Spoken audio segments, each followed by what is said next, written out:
guys, I was just thinking, you know what today is the anniversary of? Let me show you. Today, August 20th. Do you know what happened last year, 2015, on August 20th? I had my wisdom teeth out. And you know what? I'm going to share what that was like.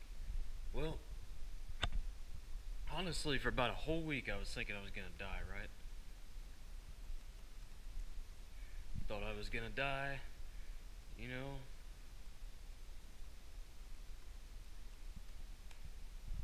And, you know, I just wasn't feeling too good about the whole thing. So then I go on Thursday, and I sit down in the office, and a lady comes back and says, well, okay, come on back. So I went there, and I laid down on the table, and she put a pad right here with some cream on it, pad right here with some cream on it. It was numbing gel. And she explained why, because if you can't get the IV in one arm, you get it in the other. I don't like IVs. I don't like fucking needles, man. I really don't. So, you know, they hooked me up to a heart monitor, and I'm like messing around with it. I calm myself down, and it slows down. Like I pump myself up, and it goes fast. You know, I'm messing around with it. And she comes back with the surgeon, and they put the IV in. You know, I'm kind of distraught. I ain't too happy about that. And then all of a sudden, things just like start. There's like a whole bunch of dots. You know, when you close your eyes, you can kind of see dots in a way. Well, the whole world just became dots, and then it cleared up. And I was sitting up. And from the time they put the IV in to the time I got up, I was sitting up in my mind. You know what I mean? They put the IV in and it cleared up, and I was like, what the hell? You know, because I don't remember going to sleep, whereas when I got my tonsils out, I blacked out, and I knew I was blacked out, and then I woke up from being blacked out. I've been knocked out before, and that's what it was like. But this time, you know, last year, it wasn't like that. It was weird. So I'm trying to look at this wall, right, straight in front of me. A wall at the office, and the doctor's office or whatever.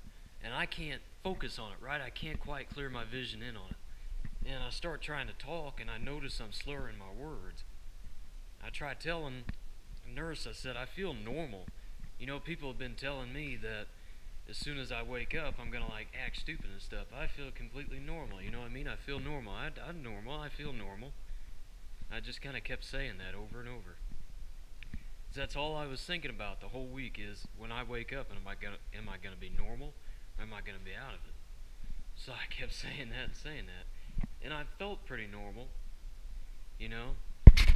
My mother went into the CVS, I think it was CVS, and she spent like an hour in there, for God's sake, getting something. I think it was like medicine. And I came home, and they had this ice pack on my head, right? And you had to keep replacing them, like when they melted. And I didn't go to sleep at all. I stayed up until about 11 o'clock playing video games. You know what I mean? Like I didn't want to go to sleep. But eventually it all cleared up. Like almost as soon as I got home, I was completely normal. You know what I mean? And I could think and everything.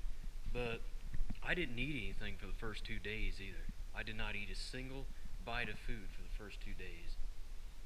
So that looks like a jar of piss, don't it? That's what it is. So anyway, that's my little story. True story. The IV is the worst part of it. Recovery is pretty easy, especially considering all you had to do is sit and play video games. Pretty easy. Yeah.